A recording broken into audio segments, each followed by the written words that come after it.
याद है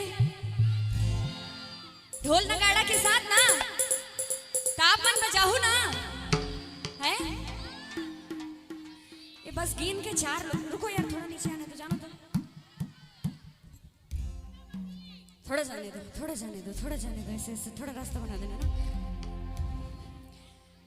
भैया। आप लोग जब माता रानी को लेने जाते तो ढोल नगाड़े के साथ जाते हैं ना, ऐसे शांत शांत तो नहीं जाते। तो उठा लीजिए सभी दोनों हाथों को ऊपर और मीठी मीठी तालियों के साथ हेलो हेलो हेलो हेलो क्या आवाज कट रहा है। हेलो हेलो हेलो रास्ता में ढोल बजावा मुर्दाई ना रिझावा मुर्दाई ना बनावा हो रास्ता में ढोल बजावा मुर्दाई ना रिझावा मुर्दाई ना बनावा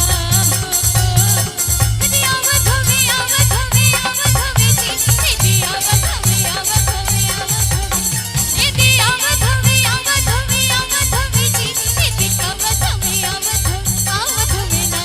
उतर के ढोरे समलाई गाई हमारा माता तेरे सवाल हो की आवत होवे उतर के ढोरे समलाई गाई हमारा माता तेरे सवाल आवत होवे जी।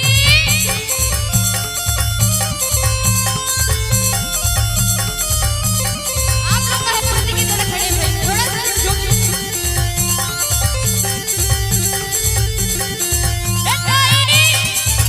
अरे मूर्तियों थोड़ा सा नाच लो।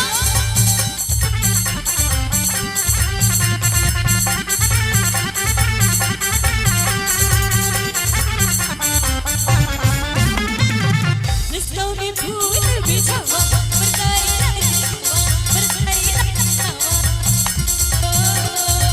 रास्ता में ढोल बजावा मुर्दाई ना रिझावा मुर्दाई हो जी आवत होवे जी जी आवत होवे आप जी आवत होवे जी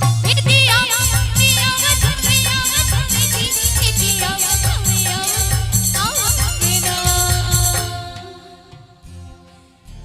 देखो जैसे स्टेज से उतर के जाने के लिए रास्ता दिया था उधर मेरे को स्टेज में आने के लिए रास्ता दे दो भाई। थोड़ा थोड़ा कर सकते थोड़ा जल्दी जल्दी